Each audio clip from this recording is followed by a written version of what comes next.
అనుసరించి శివదేవునికి శరణాగతి చేయటం ఒక్కటే సరియైన మార్గమని అంగీకరించారు. ఎవరు అంగీకరించారు అంటే అందరూ గూడా అన్నమాట. అంటే వేదాల్ని తెలుసుకున్న ఆచార్యులు, అడుగుజాడల్లో నడిచేవాళ్ళు, దేవాది బ దేవుని శ్రీకృష్ణుని భక్తితో ఆరాధింపాలి అని.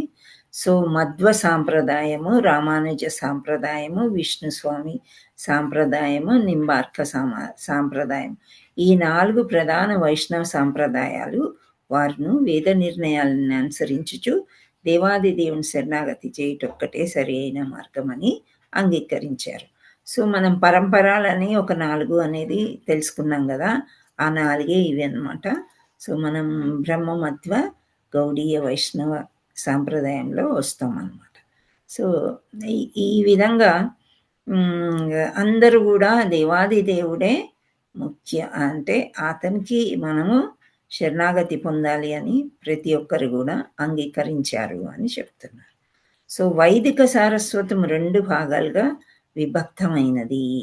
అంటే వేదాలన్నీ గూడా 2 రకాలుగా చెప్పుకుంటారు అని. ఒకటేమో శృతులు, రెండవది స్మృతులు. శృతి అంటే ఒక రాగం లాంటిదనమాట. స్మృతులు అంటే ఎప్పటికీ గుర్తుండి మనకి అవగాహన వస్తుందనమాట. సో, బుక్కు, సామ, అథర్వ, యజుర్వేదాలు 4 ఉపనిషత్తులు కలిసి శృతులు అనబడును. భగవద్గీతలో కూడి ఉన్న మహాభారతం వంటి పురాణాలన్నీ స్మృతులు.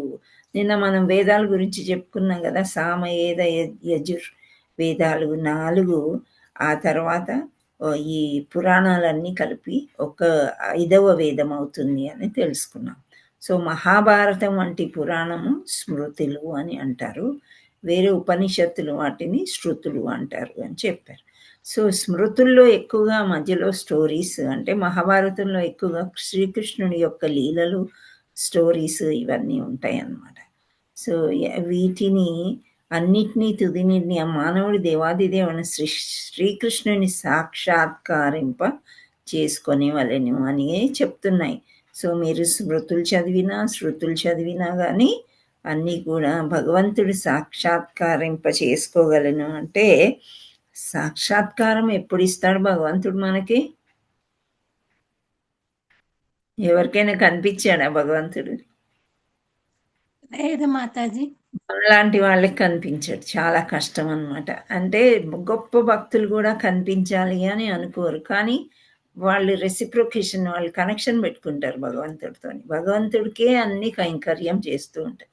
అటువంటి వాళ్ళకి ప్రత్యక్షం అయితాడనమాట. సాక్షాత్కరిస్తాడు భగవంతుడు. కానీ మనం సాక్షాత్కారం కొరకే పాటుపడాలి. మానవుడు దేవదేవుడైన శ్రీకృష్ణుని సాత్కారింప చేసుకొనవలెను అంటే మనం ఆ స్టేజ్‌కి వెళ్ళాలి అని చెప్తున్నాడు. ఆయనయే పరమ పురుషుడు, పురుషోత్తముడు. ఆయన పర్యవేక్షణలోనే భౌతిక జగత్తు యొక్క సృష్టి, స్థితి, లయాలు కొనసాగుచున్నాయి. మనం ఇప్పుడు దాకా విష్ణుమూర్తి గురించి తెలుసుకున్నాం గదా! ఆ శ్వాస గురించి అంటే కారణోదక సాయి విష్ణువు, గర్భోదక సాయి విష్ణువు, క్షీరోదక సాయి విష్ణువు అని తెలుసుకున్నాం. సో, ఇవన్నీ అతనిలోంచే అన్నీ వచ్చినియి. బ్రహ్మ, విష్ణు, మహేశ్వరుడు అని చెప్పుకుంటాం గదా! సో, విష్ణువులో నుండే బ్రహ్మ, బ్రహ్మలో నుండే శివుడు వచ్చారనమాట. సో, ఇక్కడ సృష్టి అనేది దేవాది దేవుడైన కారణోదక సాయి విష్ణువు చేసి ఉన్నాడనమాట. సో, సృష్టి జరిగిన తర్వాత దేవదేవుడే బ్రహ్మ, విష్ణు, మహేశ్వరుడు త్రిమూర్తులుగా అవతరించారు. వీరు ముగ్గురు భౌతిక ప్రకృతి యొక్క 3 గుణాలు అధిష్టాన దైవాలు. సో, వీళ్ళు ముగ్గురు కలిసి ఆ 3 గుణాలు. 3 గుణాలంటే ఏంటి? సత్వ, రజో, తమోగుణం. సత్వగుణమేమో విష్ణుమూర్తి. బ్రహ్మ ఏమో రజోగుణం. మహేశ్వరుడేమో తమోగుణం. సో, వీళ్ళు ముగ్గురు కలిస్తేనే త్రిమూర్తులు అవుతారు. ఈ 3 గుణాలు ప్రకృతిలో ఉన్నాయి కాబట్టే ఆ గుణాలను అనుసరించి మనము నడుచుకుంటూ ఉన్నాం. సో, భౌతిక ప్రకృతి యొక్క 3 గుణాలు అధిష్టాన దైవాలు వీళ్ళు ముగ్గురు. కానీ పరమ నిర్దేశకత మాత్రం విష్ణుమూర్తి చేతిలోనున్నది. ఏదైనా ఎండ్ రిజల్ట్ శివుడికి ప్రార్థన చేసిన, బ్రహ్మకు ప్రార్థన చేసిన, వేరే దేవాది దేవులు 3,000,000 దేవతలు అని చెప్పుకున్నాం. ఎవరికి ప్రార్థన చేసినా ఫైనలీ ఆ విష్ణుమూర్తి యొక్క పర్మిషన్‌తోనే వీళ్ళు మనకేమైనా ఇస్తారనమాట. సో, వీరు ముగ్గురు భౌతిక ప్రకృతి యొక్క 3 గుణాలు అధిష్ఠితే. కానీ చరమ అంటే చివర నిర్దేశకత్వము మాత్రం విష్ణుమూర్తి చేతిలోనే ఉన్నది. త్రిగుణాలతో కూడిన భౌతిక ప్రకృతి యొక్క కార్యకలాపాలన్నీ దేవాది దేవుని కృష్ణుని నిర్దేశానుసారమే కొనసాగుచుండును.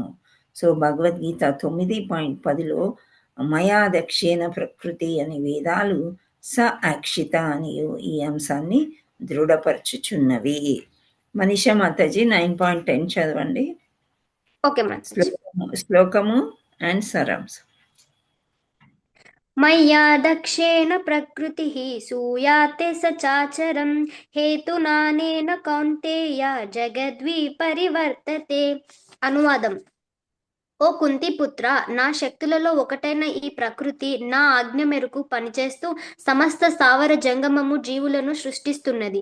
దానిని నియమానుసారమే ఈ జగత్తు మళ్ళీ మళ్ళీ సృష్టించబడుతున్నది, లాయింపబడుతున్నది. Thank you.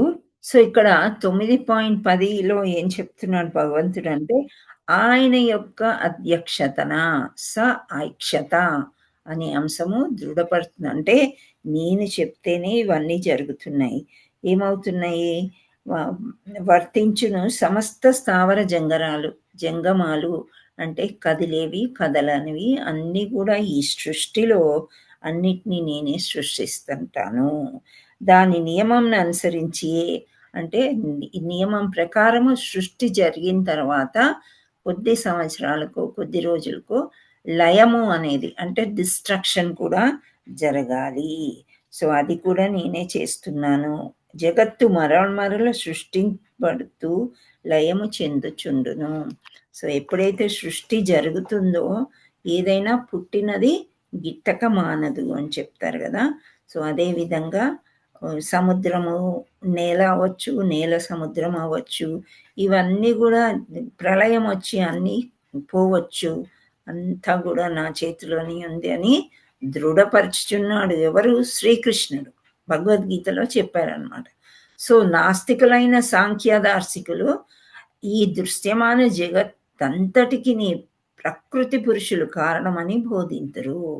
సో ప్రకృతి పురుషులు అంటే ఎవరు? ప్రకృతిలో ఉండేవారు అనమాట, గొప్పవాళ్ళు ఎవరో ఒకరు. ప్రకృతి ఉపాదాన కారణమనియు భౌతిక శక్తి నిమిత్త కారణమనియు వారి వాదన.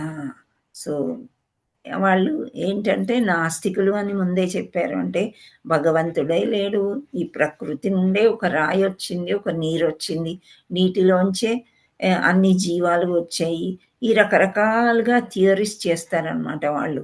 సో నిమిత్త కారణం ఎవరు అనేది ప్రకృతియే అని చెప్తారు వాళ్ళు. సో కానీ కృష్ణుడు సమస్త కారణాలకి మూల కారణమైన వాడు అని వేదాలు చదివి ఇవన్నీ చదివిన వాళ్ళు చెప్పగలుగుతారు.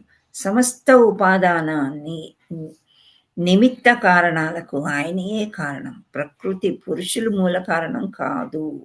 పైకి తల్లిదండ్రుల సంయోగం వల్లనే శిశువు జన్మించినట్లు కనిపించును, కానీ ఆ తల్లిదండ్రులకు కారణం కృష్ణుడు.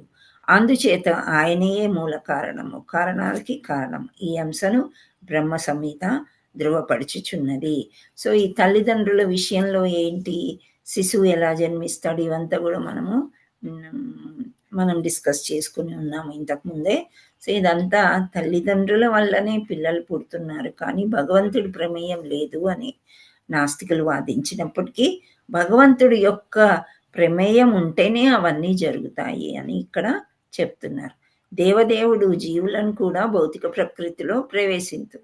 దేవదేవుడు అయిన శ్రీకృష్ణుడు తన ఒక ప్రాథమిక విస్తరణ వలన క్షీరోదక సాయి విష్ణు రూపము, కారణోదక సముద్రంపై శయనించి ఉండు మహావిష్ణు రూపం ధరించును. బ్రహ్మాండమైన ఆ మహావిష్ణు రూపం నుండి ప్రతి విశ్వంలోనికి గర్భోదక సాయి విష్ణువు విస్తరించి ఆయన నుండి బ్రహ్మ విష్ణు శివుడు విస్తరించుడు. విష్ణువు సమస్త జీవుల హృదయాల్లోనికి పరమాణువులతో సహా సమస్త భూతాల్లోనికి ప్రవేశించును. బ్రహ్మ సంహిత ఇలా చెప్తుంది, అండాంతరస్థ పరమాణు చయాంతరస్థం, విశ్వంలోనే కాక ఆ విశ్వంలోని ప్రతి పరమాణువులోనూ కూడా ఆయన నిలిచి ఉండునని దీని అర్థము. ఇప్పుడు మన కారణోదక సాయి విష్ణువు నుండి ఒక కమలం వచ్చింది, ఆ కమలంలో నుండి బ్రహ్మ పుట్టాడు. ఆ బ్రహ్మనే సృష్టికర్త అని మనం చెప్పుకుంటున్నాం. సో నెక్స్ట్ విష్ణువు ఎవరు? గర్భోదక సాయి విష్ణువు. ఓకే, ఆ గర్భోదక సాయి విష్ణువు ఈ చెమట బిందువుల్లోంచి ఎప్పుడైతే ఊపిరి పీల్చుకుంటాడో, ఊపిరి వదులుతాడు, పీల్చుకుంటాడు, అందులో నుండి చాలా విశ్వాలు వెళ్తున్నాయి. ఆ విశ్వాల్లో అన్నీ కూడా స్థావర జంగమాన్ని సృష్టి జరుగుతుంది. అంటే ప్రతి విష్ణువులో మళ్ళా బ్రహ్మ శివుడు ఉంటారనమాట. బ్రహ్మ సృష్టి చేయడానికి, శివుడు లయం చేయడానికి. కానీ సృష్టికర్త బ్రహ్మ అయినప్పటికీ విష్ణువు ఎందుకు అంటున్నాం అంటే, ఫస్ట్ సృష్టికర్త విష్ణువే బ్రహ్మను సృష్టించింది కాబట్టి. సో విశ్వంలోనే కాక అన్ని విశ్వాల్లో, ఒక విశ్వంలో మనకి ఉంటుంది. ఇప్పుడు లోగడ చిన్న స్టోరీ మనం చెప్పుకున్నాం. బ్రహ్మకి బాగా ప్రౌడ్నెస్ ఎక్కువ పెరిగిపోయిందంట అనమాట, నేనే సృష్టికర్తని అని చెప్పేసి. సో అప్పుడు సరే విష్ణుమూర్తి ఇన్వైట్ చేస్తాడంట. మామూలుగా సభ కండక్ట్ చేస్తూ ఉంటారు కదా లీడర్స్కి, అలా ఒక మీటింగ్ ఉంది రండి అని చెప్పి. బ్రహ్మ అక్కడికి వెళ్ళేసరికి ప్రతి విశ్వంలో నుండి అందరినీ పిలిచారనమాట విష్ణుమూర్తి. సో అక్కడికి వెళ్ళి చూచేసరికి ఎంతో మంది బ్రహ్మలు ఉన్నారంట. ఆయనకు అర్థం కాలేదంట, ఈ విశ్వానికి అంతటినీ నేనే రాజు, నేనే సృష్టి చేస్తేనే ఈ విశ్వం పూర్తి అవుతుంది అని ఆయన అనుకున్నాడు. కానీ అలాంటి విశ్వాలు చాలా పలు ఉన్నాయని, ఎన్నో ఉన్నాయని అప్పుడు ఆయనకి తెలిసి వచ్చిందంట. అలా అన్నమాట. ఇక్కడ విశ్వంలోనే కాక విశ్వాలలో ప్రతి పరమాణువులో కూడా ఆయన నిలిచి ఉండినని దీని యొక్క అర్థం. అంటే అన్ని విశ్వాల్లో కూడా విష్ణుమూర్తి ఉన్నారు. అండ్ ప్రతి ఒక్క జీవిలో, దేహంలో కూడా విష్ణుమూర్తి ఉన్నాడు. ఏ విధంగా ఉన్నాడు? జీవాత్మ లాగా, అంటే జీవాత్మ పరమాత్మ లాగా అన్నమాట. సో జీవాత్మ అనేక విధాల ప్రాణుల్లో ఏదో ఒక ప్రాణి దేహాన్ని స్వీకరించినట్లు, అట్లే విశ్వమంతయు దేవదేవుని భౌతిక శరీరం. ఈ శరీరము శాస్త్రాలు విరాట్ రూపంగా వర్ణించాయి. ఒక జీవి ఒక ప్రత్యేకమైన దేహం పోషించుచున్నట్లే దేవదేవుడి సమస్తమైన జగత్తును, దానిలో సర్వాన్ని పోషిస్తున్నాడు. ఒక జీవి తన దేహాన్ని వదిలిన వెంటనే ఆ దేహము నశించిపోవునట్లే విష్ణుమూర్తి భౌతిక జగత్తుని వీడిపోయిన వెంటనే దీనిని ప్రళయం సంభవించును. జీవాత్మ దేవదేవునికి శరణాగతుడు అయిన మరుక్షణమే అతనికి భౌతిక అస్తిత్వం నుండి విముక్తి సిద్ధించును. సో ఇప్పుడు ఈ జీవాత్మ పక్కనే, ఆత్మ పక్కనే పరమాత్మ ఉంటాడు. కానీ పరమాత్మ అన్ని చేస్తున్నాడు అని ఎప్పుడు కూడా జీవాత్మ అనుకోదన్నమాట. ఈ దేహమా అన్ని చేస్తుంది నేను అనుకుంటాం కదా. ఇప్పుడు నేను ఒక సింపుల్ ఎగ్జాంపుల్ అప్పుడు ఇచ్చానేంటి, ఐ అంటే ఇల్నెస్, రోగాలు వస్తాయి అన్నమాట.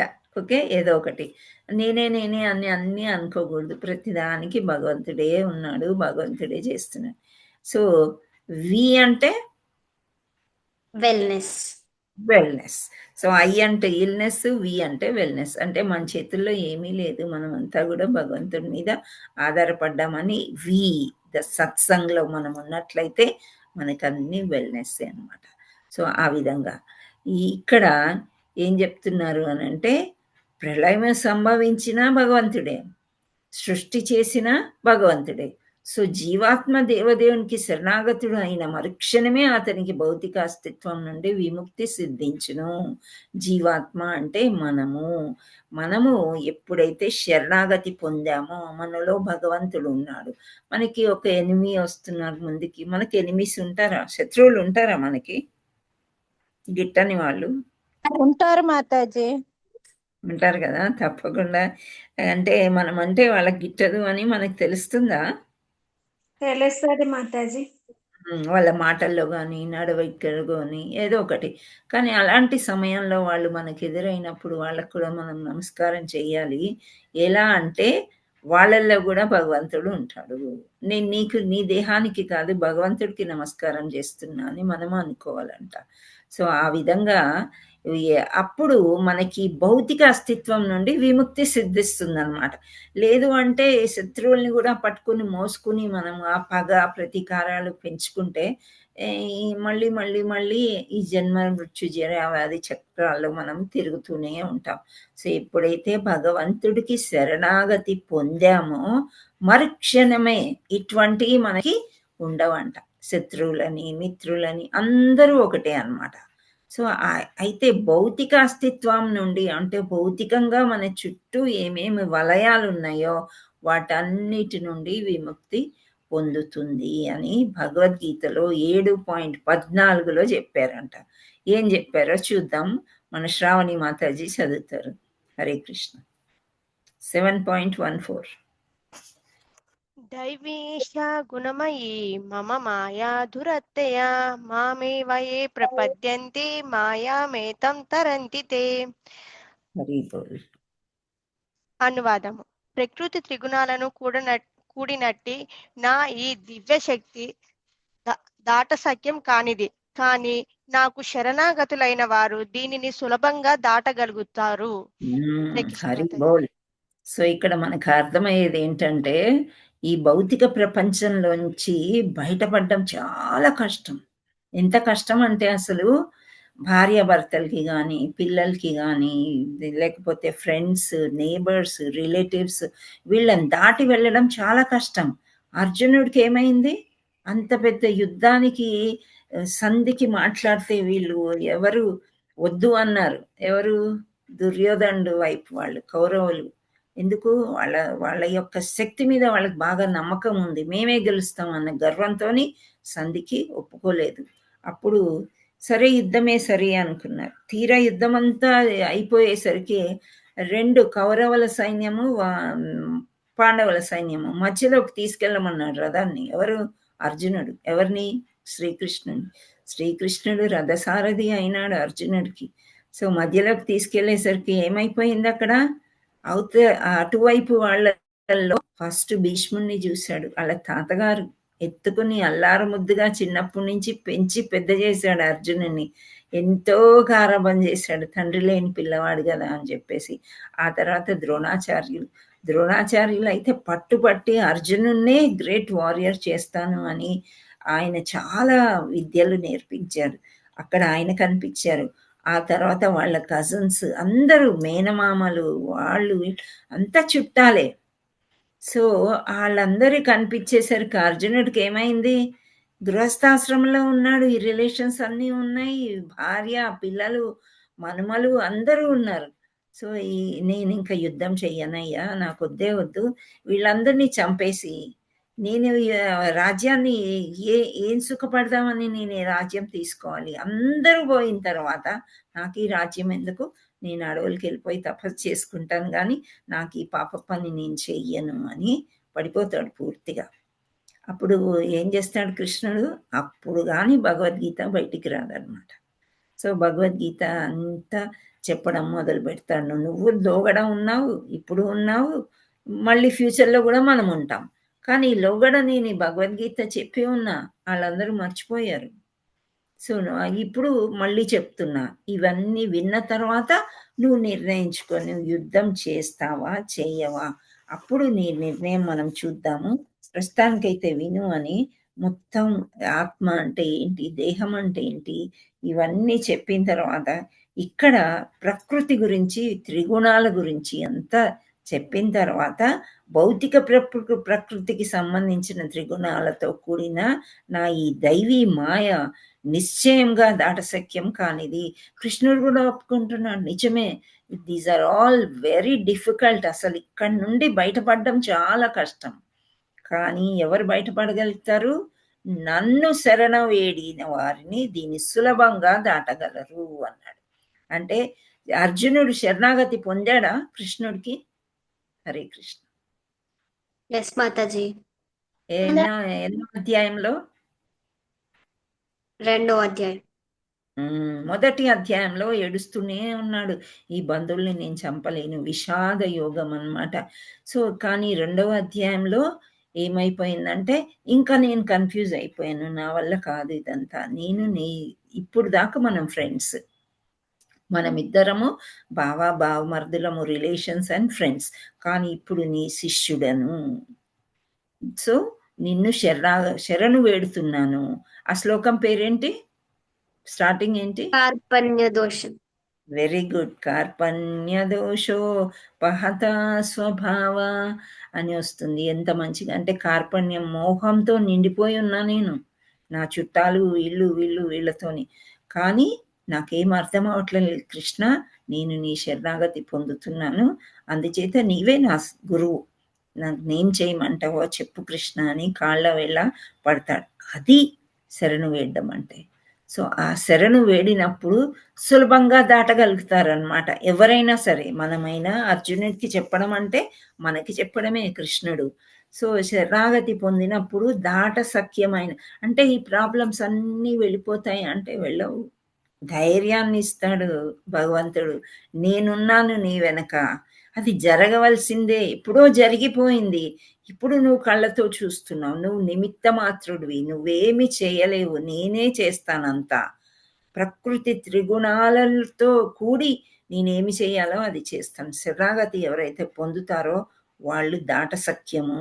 వాళ్ళు సులభంగా దాటుతారు. అన్ని బాధల నుండి వెలుపలికి వచ్చేస్తారు అని చెప్తున్నారు. ఫర్ ఎగ్జాంపుల్ ఒక క్లాస్‌లో తీసుకుందాం మనము. చాలామంది స్టూడెంట్స్ ఉన్నారు.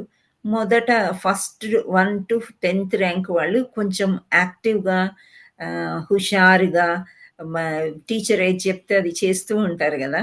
అవునా గదా?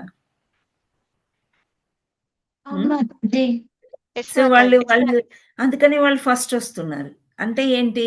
తెలిసో తెలియకుండా వాళ్ళు శరణాగతి పొందారు. టీచర్‌ని నమ్మారనమాట. విశ్వాసం పెట్టారు.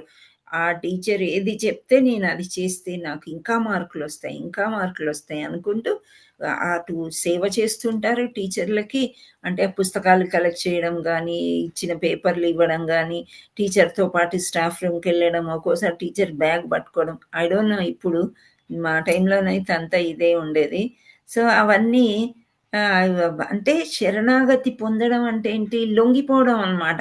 అయి చిన్నవాళ్ళు, పెద్దవాళ్ళు అని ఏముండదు. పెద్ద వయసొచ్చిన తర్వాత పిల్లలకి లొంగిపోవాలి. That is the only. ఇంక వేరేదేమీ లేదు. భగవంతుడికి లొంగిపోయినప్పుడు మనకి వేరే వర్క్స్ అన్నీ సులువైపోతాయి. ఆయన చేస్తాడనమాట అన్నీ గూడా. సో, అదొక్కటే ముక్తి కలిగింపగలదు. ముక్తి అంటే మనం ఏదో భగవద్ధామానికి వెళ్ళిపోవడం అనుకోకూడదు. మనం హ్యాపీగా ఉండడం కూడా ముక్తియే. ఎంతో బాధలో గూడా హ్యాపీగా ఉండడానికి ప్రయత్నం చేస్తాం చూడండి. అది కూడా ముక్తి అన్నమాట. సో, దేవదేవునికి శరణాగతుడగుట ఒక్కటే ముక్తి కలిగింపగలదు. మరి ఏదియు అందుకు సమర్థము కాదు. సో, మనసులో చాలా బాధ ఉంది. ఆ బాధ ఎవరికి చెప్పుకుంటే ఎవరు పంచుకుంటారు? ఎవరు పంచుకోలేరు ఆ బాధని. దగ్గరొచ్చి కూర్చొని కళ్ళ నీళ్లు తుడవగలుగుతారు కానీ, అంతకంటే ఏమీ చేయలేరు. ఆ బాధని చెయ్యాలంటే భగవంతుడొక్కడే. అదొక్కటే మార్గం. శ్రీల ప్రభుపాదుల వారికి జై. శ్రీల ప్రభుపాదుల వారు ఏమన్నారు తెలుసా? You cannot do anything. A problem అయినా గానీ it is not in our hands. It is not in others hands also. Only one can do that. What is that అంటే జపము, మంత్రం. మహామంత్రం. మహామంత్రం చేస్తూ, జపం చేస్తూ కూర్చోండి. మీ ప్రాబ్లమ్స్ అన్నీ దానంతట అవే పటాపంచలైపోతాయి అని చెప్పారనమాట ఆ మహాగురువు. సో, ఇక్కడ శ్రీకృష్ణుడు కూడా అదే చెప్తున్నాడు. ఎవ్వరైతే నన్ను శరణు వేడుతారో, ఇదే మాట మళ్ళీ 18వ అధ్యాయంలో కూడా చెప్పాడు. అదేంటది ఆ శ్లోకము? 18వ అధ్యాయంలో ద ఎసెన్స్ ఆఫ్ భగవద్గీత అని చాలా సార్లు చెప్పాను నేను. హరే కృష్ణ. చూద్దాం ఎవరికి గుర్తొస్తుందో. సరే, గుర్తు తెచ్చుకోండి మీరు. నేను కంటిన్యూ. వచ్చిందా? త్రయోగేశ్వర కృష్ణ అదేనా మాతాజీ? ఆహా, అది కాదు. మత్తః పరతరం నాస్తి కించిదస్తిదని. కాదు. 18.66 పర్వాలేదు సర్వధర్మ చూడండి. సర్వధర్మాన్ పరిత్యజ్య మాం ఏకం శరణం వ్రజ అహం త్వం సర్వ ప్రాపేద్యో మోక్షస్యామి మా శుచః. Very very good. ఎస్, ఇదన్నమాట. సర్వధర్మ పరిత్యజ్య, మీ ధర్మాలన్నీ నాకు ఇచ్చేయండి, శరణాగతి పొందండి, మీ పాపాలన్నీ నేను తీసుకుంటాను. పాపం చేయకుండా ఎవరం ఉండం కదా, అందరము చేసి ఉంటాం ఎప్పుడో ఒకసారి. అంటే ఎప్పుడు ఈ జన్మ అని అనుకోకూడదు. పూర్వజన్మల్లో ఎన్ని చేస్తామో మనకు తెలియదు, మనకు అంత శక్తి లేదు పూర్వజన్మ గురించి తెలుసుకునేది, అంతకు ముందు గురించి తెలుసుకునేది. సో ఇవన్నీ నేను తీసేసుకుంటాను, నేనే అన్నీ చూసుకుంటాను. ఒకటే ఏంటంటే శరణాగతి పొందండి. సో ప్రతి దాంట్లో, ప్రతి అధ్యాయంలో భగవంతుడు భక్తి యోగా గురించే ఎండ్ చేస్తూ ఉంటారు. ఎన్ని యోగాలు ఉన్నాయి, జ్ఞాన యోగాలు ఉన్నాయి.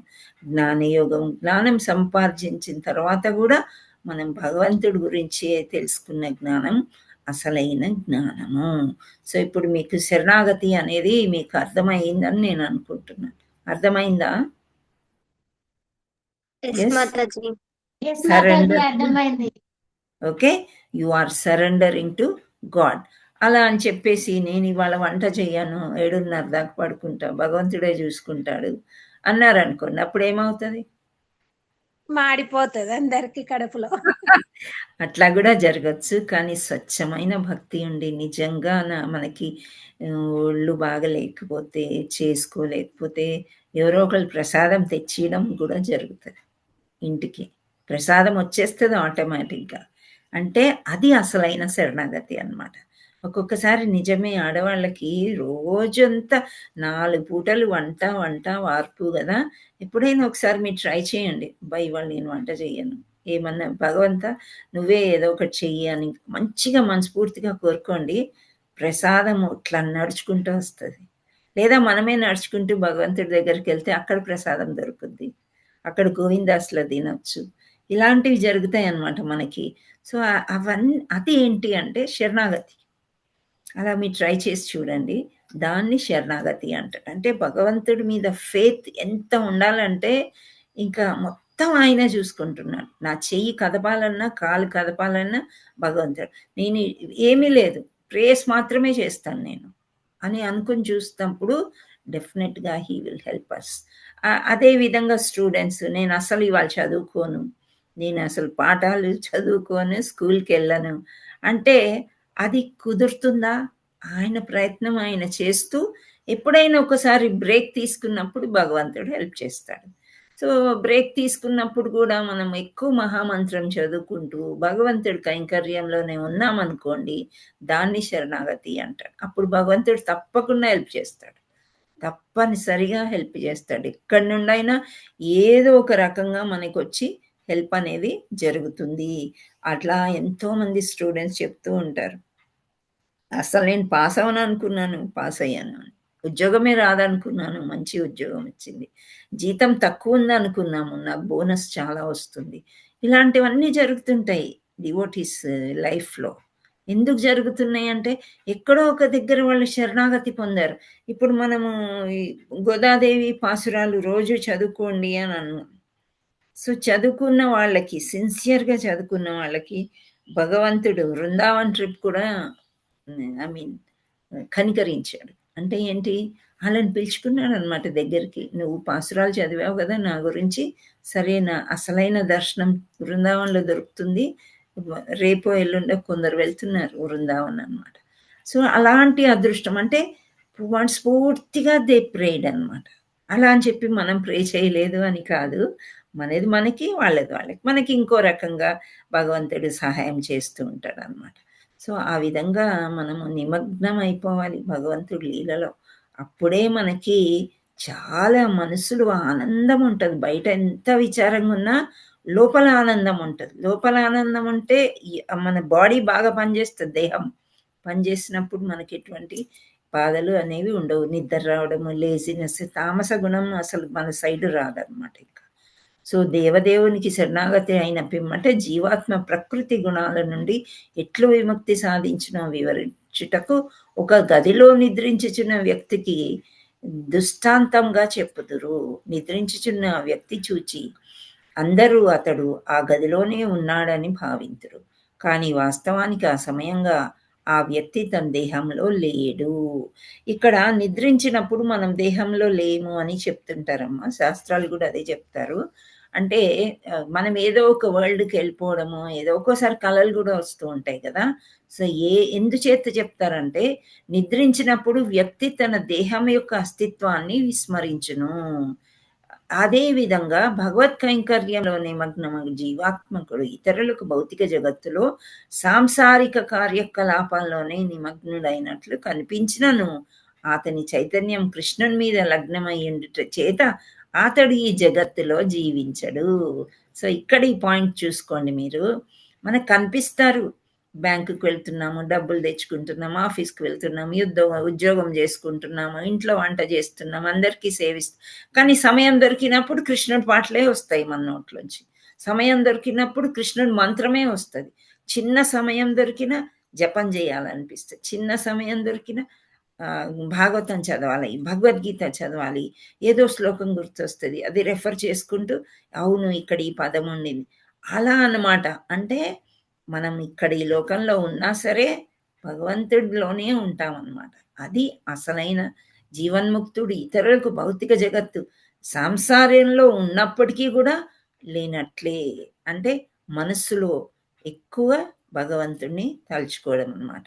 సో నిద్రిస్తుంటాం మనం. నిద్రిస్తుంటే మనకి కాళ్ళు చేతులు ఎలా విసిరేస్తామో, ఎక్కడ పడేస్తామో మనకి సోయి కూడా ఉండదు కదా, మనకి తెలివి కూడా ఉండదు. కళ్ళు మూసుకుని హాయిగా నిద్రలోకి జారుకుంటాం. సో అదే విధంగా ఇక్కడ సాంసారిక జీవితంలో ఉన్నప్పటికీ కూడా దేవదేవుని ప్రేమలో ఉండి ఆ కార్యకలాపాలన్నీ చేస్తున్నప్పటికీ కూడా ఆ విధంగానే ఉంటారు అని చెప్తున్నారు. ఈ జగత్తులో జీవించినట్లు కనిపించిన జీవించరు. మనకి హిజ్ గ్రేస్ గోవర్ధన్ ప్రభు చెప్పేవారు అనమాట. ఎలా ప్రభు కష్టం ఈ సంసార జీవితంలో భక్తి చేయడం అని అంటే, అన్నిటికీ ఓకే ఓకే ఓకే అని చెప్పుకుంటూ నవ్వుకుంటూ యాక్టింగ్ చేయాలంట. మనం we came only to do acting అని చెప్తారు ఆయన. చాలా కరెక్ట్ అది. మనం ఏంటి ప్రేమిస్తున్నట్టు యాక్టింగ్ చేయాలి, సేవ చేస్తున్నట్టు యాక్టింగ్ చేయాలి. ఇవన్నీ యాక్టింగ్ ఎప్పుడు భగవంతుడు మనలో ఉంటాయి. సో అవన్నీ ఇష్టంతో చేస్తున్నామా, కష్టంతో? మన విధి ధర్మం నిర్వర్తిస్తున్నాం. సర్వధర్మ పరిత్యజ్య, నా ధర్మాలన్నీ నువ్వే చూసుకో తండ్రి, నేనైతే చేస్తున్నా. సో అది రిజల్ట్ భగవంతుడు ఏమిస్తే అది. ఆ రకంగా చెప్తున్నారనమాట. ఏంటి భిన్నములుగా అంటే ఇక్కడ దేహం యొక్క కార్యకలాపాల కంటే భిన్నంగా ఉండునట్లే శుద్ధ భక్తిని కార్యకలాపాలు కూడా భిన్నంగా ఉండును. సర్వకాల సర్వావ్యస్తలో దేవదేవుని ప్రేమతో కూడిన ఆధ్యాత్మిక కైంకర్యం చేయుటలో నిమగ్నుడైన భక్తుడు భౌతిక ప్రకృతి యొక్క 3 గుణాల ప్రభావానికి అతీతుడుగా ఉంటాడు. సో 3 గుణాల ప్రభావానికి అతీతుడుగా ఎలా ఉంటాడు అనేది 14.26లో భగవంతుడు చెప్పాడు. మనీషా చదవండి. ఓకే మాతాజీ. మాం చాయో వ్యభిచారేణ భక్తి యోగేన సేవతే సగుణాన్ సమతీత్యైతాన్ బ్రహ్మ భూయాయ కల్పతే. అనువాదం: అన్ని పరిస్థితులతో అమోఘముగా పూర్ణ భక్తియుత సేవలో నెలకొనేవాడు శీఘ్రమే ప్రకృతి గుణాలను దాటి ఈ విధంగా బ్రహ్మ స్థితికి చేరుకుంటాడు. Very good. సో ఇక్కడ అన్ని పరిస్థితుల్లో మనకి చాలా పరిస్థితులు ఉంటాయి. మార్నింగ్ లేచిన కాడి నుంచి ఒక బద్ధకం అనేది ఉంటుంది. ఆ వంట చేయాలి, పిల్లల్ని పంపించాలి, భర్తను పంపించాలి, లేదా మనకి ఇక్కడ అందరికీ సేవలు చేయాలి, ఇవన్నీ తప్పకుండా ఉంటాయి. కానీ అవన్నీ పరిస్థితులు అన్నమాట.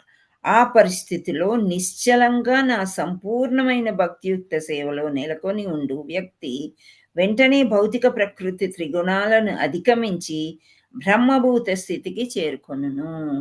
సో ఇవన్నీ చేస్తూ కూడా కొంచెం ఫాస్ట్గా చేస్తే మనకేమవుతుంది, కొంచెం సమయం మిగులుతుంది. ఆ సమయం ఏం చేయొచ్చు, భగవంతుడికి అర్పించవచ్చు అన్న ఆలోచనలు ఉంటాయి. అన్ని పరిస్థితులు కూడా నిశ్చలంగా ఉంటామంట. ఒక హడావిడి అనేది పరిగెత్తడము చేయడం ఇలాంటివి ఏమీ చెయ్యరు అని భగవద్గీత 14.26లో భగవంతుడు చెప్తున్నాడు. ఏంటి, మాంచయో వ్యభిచారేణ భక్తి యోగేన సేవతే సగుణాన్ సమతీత్యైతాన్ బ్రహ్మభూయయ కల్పతే. అంటే అన్ని పరిస్థితుల్లో నిశ్చలంగా నా సంపూర్ణమైన భక్తియుక్త సేవలో నెలకొని ఉండు వ్యక్తి వెంటనే భౌతిక ప్రకృతి త్రిగుణాలను అధిగమించి బ్రహ్మభూత స్థితికి చేరుకొనును. అంటే భగవంతుడి దగ్గరికి చేరుకోవడానికి ఇదొక మంచి అవకాశము. పైకి తన దేహంలో భౌతిక జగత్తులో జీవించుచున్నట్లు కనిపించినను వాస్తవానికి అతడు ఆధ్యాత్మిక అగు బ్రహ్మత్వ వేదికపై సుస్థిరుడై ఉండును. అంటే ఏవి డిస్టర్బ్ అవ్వడం అనమాట. అది ఇలాంటి భక్తుడు అసలు డిస్టర్బ్ అనేదే ఉండదు. ఎప్పుడు భక్తి కైంకర్యంలోనే ఉంటాడు అని అర్థం అన్నమాట. సో ఇక్కడ గోస్వాములు, షడ్గోస్వాములు ఉన్నారు. వీళ్ళందరూ కూడా చాలా శుద్ధ భక్తులు అన్నమాట. దానిలో కొందరైతే మంచి జాబ్ చేసేవారు. సనాతన గోస్వామి వాళ్ళు హయ్యెస్ట్ పోస్ట్లో ఉండి కూడా వదిలేసి బృందావన్కి పారిపోయి వస్తారనమాట. ఎన్నో డబ్బులు, అప్పుడంతా బంగారము, డబ్బులు, రాజుల వ్యవహారాలు. సో మంచి తెలివైన వాళ్ళు వాళ్ళ ఆ స్థానంలోనే పని చేయాలి అని వాళ్ళని కట్టి ఉంచడం అంటే గొలుసులేసి ఉంచడం కాదు, ఏదో రకంగా బెదిరించి బామాలి అక్కడ పెట్టుకుంటారు. అలాంటివి కూడా వదిలేసి వచ్చి భక్తి చేశారు. వాళ్ళంతా కూడా శ్రీ చైతన్య మహాప్రభు యొక్క శిష్యులు అన్నమాట.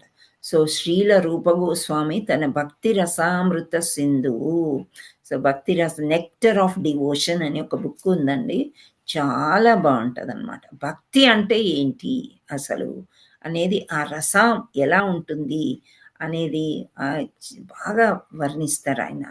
తన ఒకే ఒక వాంఛదేవుడైన కైంకర్యం పై ఉండి వ్యక్తి భౌతిక జగత్తులోనున్న అతడు జీవన్ముక్తుడే అని ప్రకటించెను. జీవన్ముక్తుడని పదానికి అర్థమేమనగా ఈ భౌతిక దేహంలో జీవించి ఉన్న సమయంలోనే ముక్తుడైన వాడు. జీవన్ముక్తి, జీవాత్మ అంటే జీవిలో ఉండే ఆత్మ.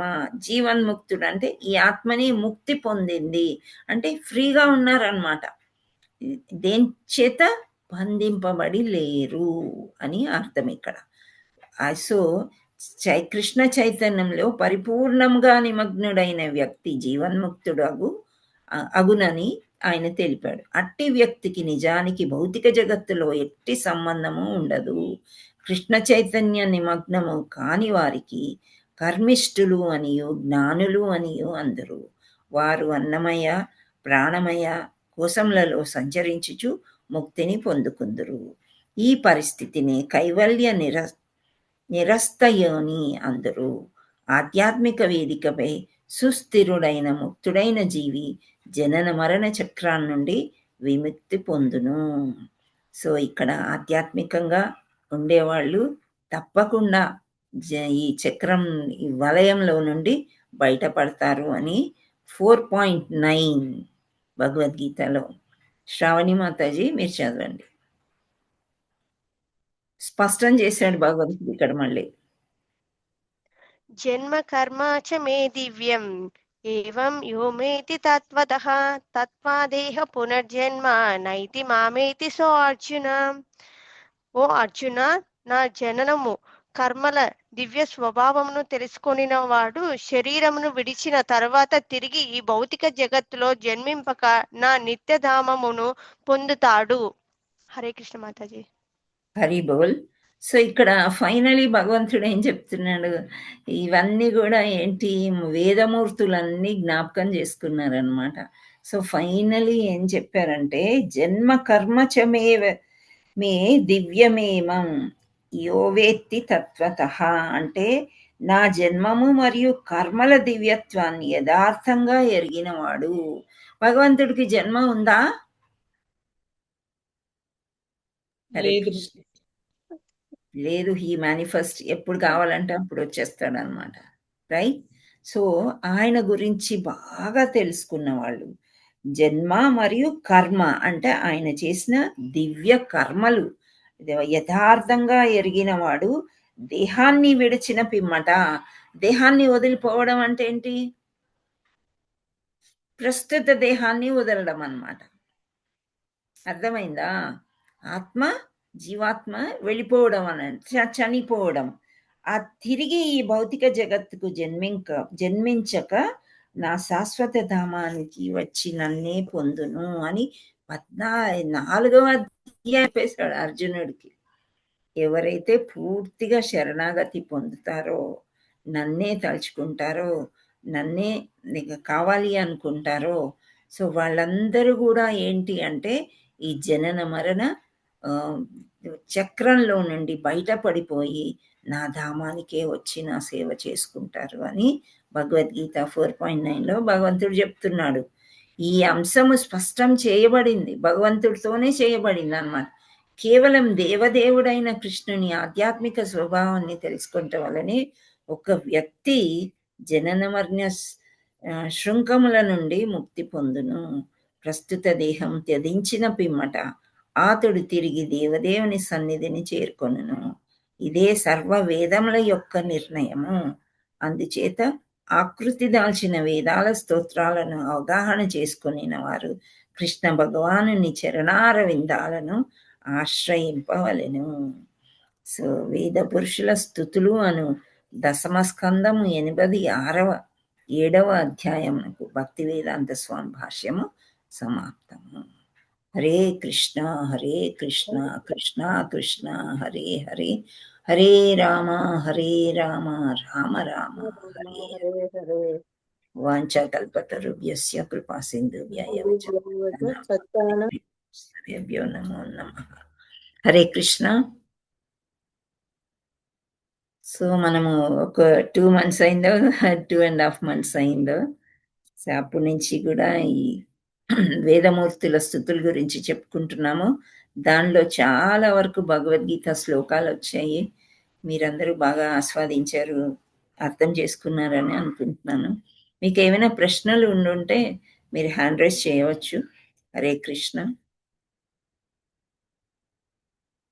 వేదమూర్తుల స్థుతులు మీకందరికీ అర్థమైనయా? Hare Krishna. Yes Mataji. Yes Mataji. Okay, అర్థం కాని వాళ్ళు హ్యాండ్ రైజ్ చేయండి. ఏదైనా ఎక్కడైనా ఒక పాయింట్ అర్థం కాలేదు, ఇది డిఫికల్ట్ అనిపించింది, ఏమీ లేదా? ఓకే, ఇందిరా బోయినా మాతాజీ హరిబోల్ హరిబోల్ అంటున్నారు. Thank you. మీ అందరికీ కూడా హరి హరి బోల్. చక్కగా రెగ్యులర్గా వచ్చి అందులో సారాంశం ఉన్నా లేకపోయినా విన్నారు, ధరించారు. So thank you all so much for joining. Mataji Hare Krishna. దండవత్ ప్రణామం మాతాజీ. ధన్యవాద ప్రణామం. అందులో ఎంతో సారాంశం ఉంది, మట్టి బొర్రలకే అర్థం కాదు మాతాజీ, మాలాంటి మట్టి బొర్రలకే. అంటే అర్థం అవడం అంటే ఆ రోజుకి అర్థమైనట్టే ఉంటది కదా, ఇది స్పష్టంగా ఉంది. మళ్ళీ రేపు మనకి గుర్తుండదు అనమాట. ఇదే బద్ధ జీవుల యొక్క తత్వం.